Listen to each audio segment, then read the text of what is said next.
Good evening. I am John Compton. I'm going to have a little fire building class 101.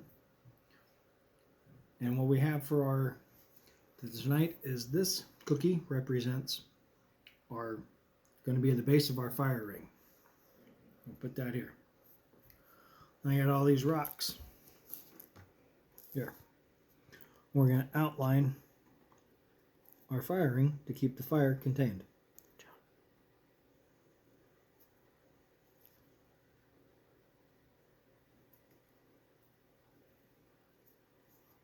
So, as we do this, one, it looks delicious. But two, there's a reason. The rocks help keep the embers from the fire in place so you don't start fire somewhere else where we don't want it to be.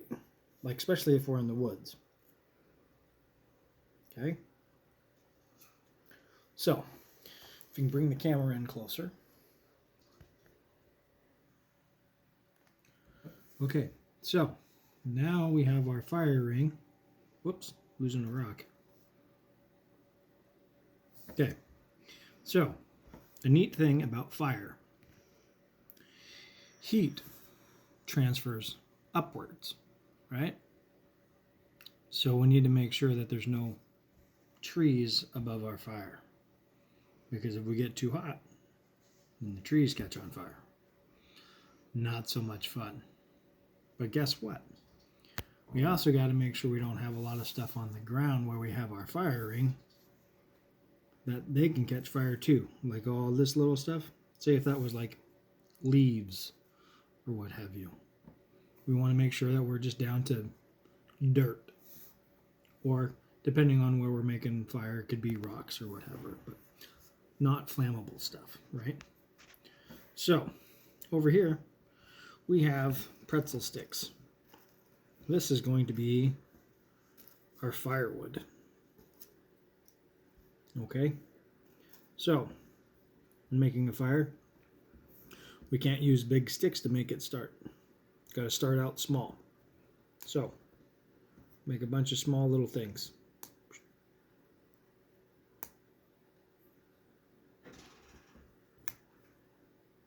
Okay? This is called kindling. So then we're going to make what you call a log cabin fire. So, to make a log cabin, you make a square. Or the closest thing that you can make to a square. Let's say square-ish. Okay? So, you make these squares.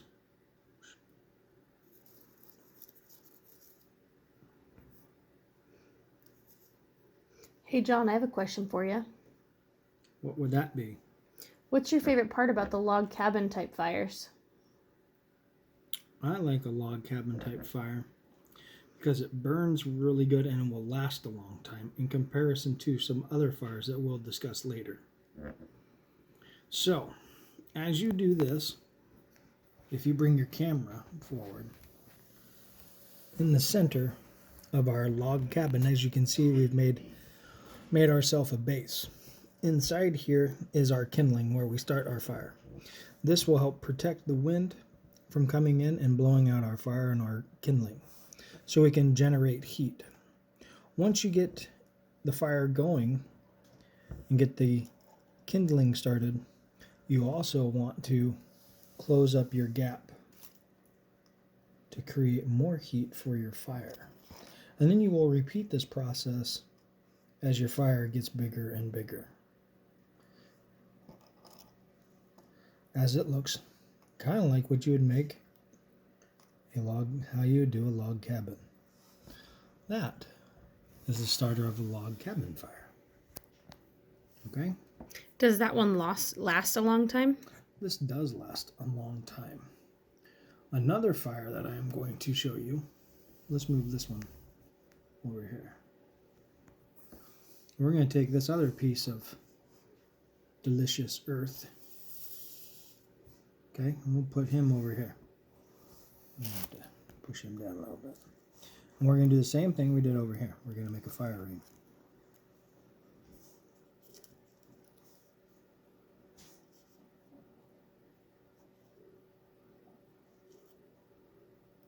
Just like this. You want to have some decent sized stones to make your fire ring out of. Okay?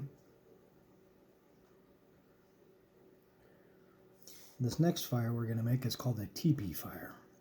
Hey, John, I have a question about your fire rings. Yes. Do they need to be super close together, or can they be all spread out and just kind of have an ish ring? You would like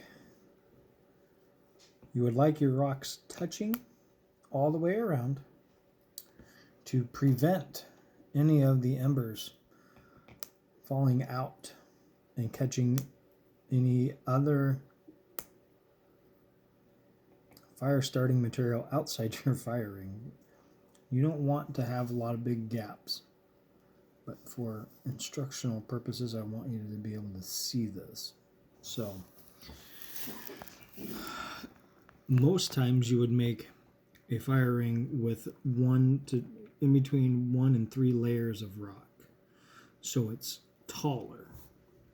But being with this, I don't have that ability to make that happen.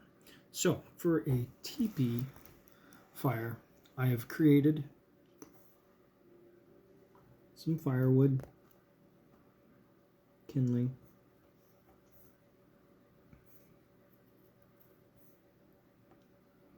okay, something like this. Then, once you get your kindling going, you start your fire. The fire will travel up the sides of the teepee, which gives the fire a lot of oxygen to burn. Where this is going to be a little bit more crowded and compact, which will create a lot of heat but maintain heat. This creates a lot of heat really fast, but also dissipates the heat really fast because there's so much open space. So they're used for different things? Yes. This kind of fire is great for roasting hot dogs or things of that, like that. If you want to cook fire, like with pots and pans, you would want to do a log cabin because it's more stable, gives you flat surface to put your food on. This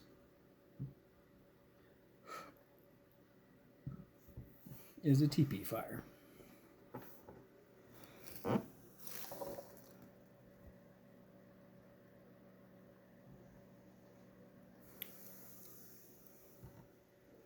Now, generally, you don't get to eat your fire. How do you feed the fires? How do you keep them going? Do you just keep building on them? You maintain firewood. As you can see over here, we have plenty of firewood. As the fire burns your firewood down, you continue to add more to keep the fire going. Okay, thank you. Okay? Now, what were you saying about eating?